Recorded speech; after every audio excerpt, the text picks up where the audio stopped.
દેડિયાપાડાના ધારાસભ્ય ચિત્ર વસાવાને શરતી જામીન મળતા જેલ મુક્ત કરાયા. વડોદરા જેલ બહાર સમર્થકો દ્વારા કરાયું ભવ્ય સ્વાગત. દેડિયાપાડાના ધારાસભ્ય ચિત્ર વસાવાને આજે એટલે કે 24 સપ્ટેમ્બરે વડોદરા સેન્ટ્રલ જેલમાંથી શરતી જામીન પર મુક્ત કરવામાં આવ્યા છે. વહેલી સવારથી જ મોટી સંખ્યામાં તેમના સમર્થકો અને કાર્યકર્તાઓ જેલ બહાર એકઠા થયા હતા. જેલમાંથી બહાર આવતા જે સમર્થકોએ તેમના ખભા પર બેસાડીને ઉમળકાભેર સ્વાગત કર્યું હતું. આ ઘટના બાદ વાતાવરણ ઉત્સાહપૂર્ણ બન્યું હતું. ધારાસભ્ય વસાવાને લગભગ અઢી મહિના બાદ જેલમાંથી બહાર આવવાની તક મળી છે. હાઈકોર્ટ દ્વારા ચોક્કસ શરતો સાથે તેમના જામીન મંજૂર કરવામાં આવ્યા છે, જેનું પાલન કરવું તેમના માટે અનિવાર્ય રહેશે. આ મુક્તિથી તેમના સમર્થકો અને કાર્યકર્તાઓમાં ખુશીનો માહોલ છવાયો છે અને તેઓએ ભારે હર્ષોલ્લાસ સાથે તેમની મુક્તિની ઉજવણી કરી હતી. વસાવાની મુક્તિને કારણે જેલ બહાર સમર્થકોની ભારે ભીડ જોવા મળી હતી.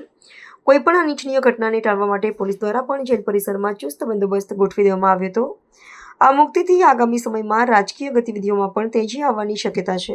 જે રીતે એક ધારાસભ્ય તરીકે એટીવીટીની મિટિંગમાં મેં હાજરી આપી, આ લોકોએ પૂર્વ આયોજિત રીતે મારી સાથે મગજમારી કર્યા બાદ મેં પોતે પણ અરજી આપી, છતાં મારા ફરિયાદની એ લોકોએ ગુનો દાખલ નહીં કર્યો અને મારા પર ખોટી ફરિયાદ કરી.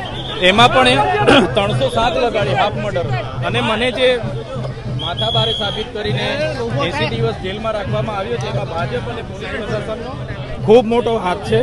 એમણે ખોટી ફરિયાદ કરીને મને આ જેલમાં રાખ્યો છે. પણ જે નામદાર હાઈકોર્ટે જે જામીન આપ્યા છે એને અમે આવકારીએ છીએ. અને આ અવાજ એ દબાવવાની વાત હતી, પણ આ અવાજ દબાવવાનો નથી. આ અમારા લોકોએ, ગુજરાતની જનતાએ આપેલો અવાજ છે, સંવિધાને આપેલો અવાજ છે. આ અવાજ ક્યારે દબાવવાનો નથી. જ્યાં પણ અન્યાય થશે આ અવાજ પૂરી તાકાતથી અમે આગળ વધારતા રહીશું. નામદાર હાઈકોર્ટે શરતી જામીન આપ્યા છે કે મારા મત વિસ્તારમાં મારે જવું નહીં, પણ ચોક્કસ આવનારા દિવસોમાં મને પૂરો ભરોસો છે નામદાર હાઈકોર્ટ, નામદાર સુપ્રીમ કોર્ટમાં પણ જઈશું. સત્યનો વિજય થશે.